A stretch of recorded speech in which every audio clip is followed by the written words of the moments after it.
Hi guys, happy Tuesday and welcome back to part 16 of our read aloud Chasing Vermeer, written by Blue Balliett and illustrated by Brett Helquist. If you have missed any of the other parts, go ahead and click onto my YouTube channel and find the Chasing Vermeer playlist to catch up to where we are now. There are only 2 chapters left in our book, and so we will be finishing it tomorrow. So make sure that you are all caught up before listening to today so we can find out what Petra and Calder are going to do with the painting. We are going to read chapter 23 today, and it is called Help. Petra and Calder raced toward the garden and playground behind the U School. They looked back every few seconds. A man in a dark jacket appeared from around the 59th Street side of the building. He was running in their direction. "Can you see who it is?" Petra's voice was jagged. "Are you the police?" yelled Calder. There was no answer. Gasping for air, they paused for just a second, ready to hug a university policeman. At that moment, the figure emerged from shadow, and the moon caught the flat panes of his glasses, turning his eyes into pools of silver. He was moving directly toward them, and moving as if his life depended on it. He was not in uniform. "Run," Calder panted. Both kids took off, zigzagging around trees and bushes. "Help! Help!" shrieked Petra. There was no one ahead of them. Where were the dog walkers? The students? The man was gaining on them. They could now hear his breathing. Petra leaped over a sandbox and headed out of the playground. She heard a thud just behind her, and out of the corner of her eye she saw Calder falling over the edge of the climbing equipment. She stopped. Calder shouted, "Go! Go!" He was up again, but the man was mere seconds behind him now. Petra ran as she had never run before. She looked back to see Calder high on top of the slide. Still clutching his bundle, the man was standing below. She could hear Calder's voice piercingly high with fright. "If you come any closer, I'll put my knee through it. I will. And then you'll be in big trouble." She couldn't understand the man's growly reply. Calder's voice drifted back. "You wouldn't dare hurt me." She felt a sharp flash of fear for Calder, and at that same moment, a flood of admiration for his quick thinking and bravery. She was on 57th Street now. She raced down the block to the Medici restaurant, pulled open the heavy wooden door, and flung herself inside. Luckily, a member of the university police was just leaving. Petra panted out her story about Calder and a man in the playground. She decided not to say anything about the lady. She didn't want to waste time on questions. They hurried to the alleyway, and she jumped into the front seat of the policeman's car. Minutes later, they pulled up next to the playground. The blue lights swept across the form on the ground. She heard the policeman grunt, then say, "Stay where you are, kid," as he reached for the door handle. Leaving the painting on the front seat, Petra leapt out anyway. As they got closer to the slide, she saw that the lump was Calder's sweatshirt on top of a flurry of newspapers, the papers he had carried when they had run from Delia Dell.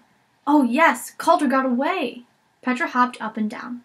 The policeman knelt to look at the sweatshirt. "Looks like there's blood on it," he said.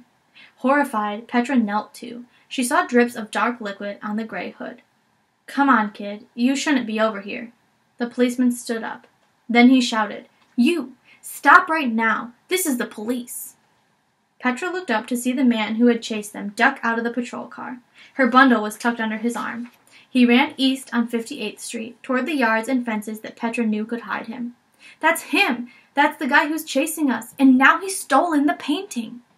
"He's got what?" "Oh, please hurry!"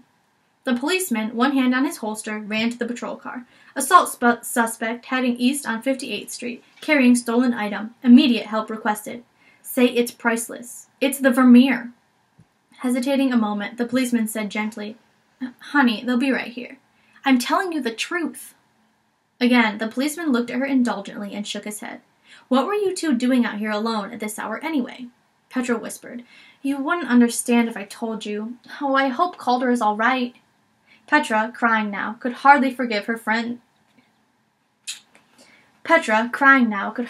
her friend's address and telephone number. She had failed him, and failed the lady, and now Calder was hurt. As they headed for the police station, she said in a still shaky voice, "If you've ever believed in anything, please believe me now." Calder was reported as missing. His parents and Petra's parents set off immediately to search the neighborhood with the police. The Pollets and Andalies were shocked and excited by Petra's news, but there was no time for explanations. Calder's disappearance was more than a little frightening. A neighbor stayed in the Pollets' house in case Calder got back on his own. Down the street, Petra was left home with the younger kids, who were all asleep. Still dressed, she paced back and forth in her front hall. Where would Calder have gone? And how did he get away from that man who ran so fast? She sat down on the front stairs. What if the man hurt Calder in the playground and then dragged him off someplace? She tried not to picture it. Stay positive, she said to herself. Calder would never let that happen. She asked herself where she would leave the painting if she were the thief and were trying to escape from Hyde Park unnoticed. At least she could think about that. She imagined the lady, wrapped in velvet under her sweater. Show me where you are, Petra thought. Please help me find you. Suddenly she knew the lady was close by. Could the thief have stuck her underneath someone's porch? In a recycling bin? Or a clump of bushes? No, he wouldn't be stupid enough to endanger her. She thought of a garage, but they were usually locked. Then she had another idea. Petra grabbed a snow shovel from her front hall and headed out to the sidewalk. Her brothers and sisters wouldn't wake up, and besides, this would only take a couple of minutes. She'd be careful. The Castiglione's treehouse was right next door. Their kids were grown, and it was rarely used anymore. Petra thought she'd just take a look and see if anyone had left prints beneath it in the snow. If so, she'd go back in and call the police. She shut the front door quietly behind her. There was a patrol car at the end of the block, moving in the opposite direction, the sound of the engine fading away. Silence. The moon was full and bright. Stepping into the Castiglione's backyard, she held the snow shovel across her body like a weapon. Then she saw the boot prints ending in trampled place under the tree. They were the size of a man's foot. She stood for a moment, listening and looking up at the treehouse. If those prints belonged to the thief, could he still be up there? It had been more than an hour since he had grabbed the painting from the patrol car. Why would he sit up there in the cold, waiting for someone to find him?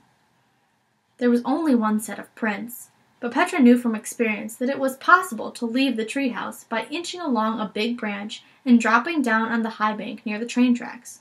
He could have hidden the lady and gotten on a train or a bus unnoticed.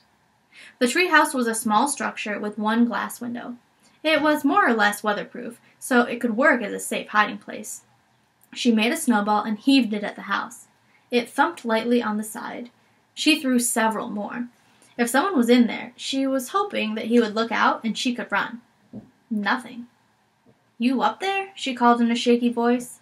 No response. Petra had to do it. Propping the shovel against the tree, she began to climb. 1 foot, 1 hand. Next foot, other hand. Petra counted as she climbed. As she grabbed the 12th board, she tried to steady the pounding in her throat. She was now just under the trap door. She paused, breathing deeply and listening. Her pulse seemed to be whispering, 12, 12, 12, 12. She pushed gently on the trap door. No sound from inside. No big hand slammed it closed or jerked it open. She pushed harder. The door fell back with a thud. She stepped up onto the next rung and peered into the house. Calder! She gasped. He was lying on his side, curled into a U shape around the bundle. She shook him by the shoulder. She grabbed one hand and patted it and rubbed it. It was icy cold. Oh, Calder, what happened to you? His eyes opened and closed. Knocked me off the slide. Head hurts. But I followed him. That's okay. Don't talk. We're almost safe now. You, me, and the lady, Petra said soothingly. She took off her jacket, wrapped Calder in it, and started quickly down the ladder to get help. You'll never guess, Calder muttered. And that's where I'm going to leave it for today. We will finish tomorrow with chapter 24, which is called The Pieces. I hope that you enjoy the rest of your Tuesday, and I look forward to you coming back to finish our book. Bye!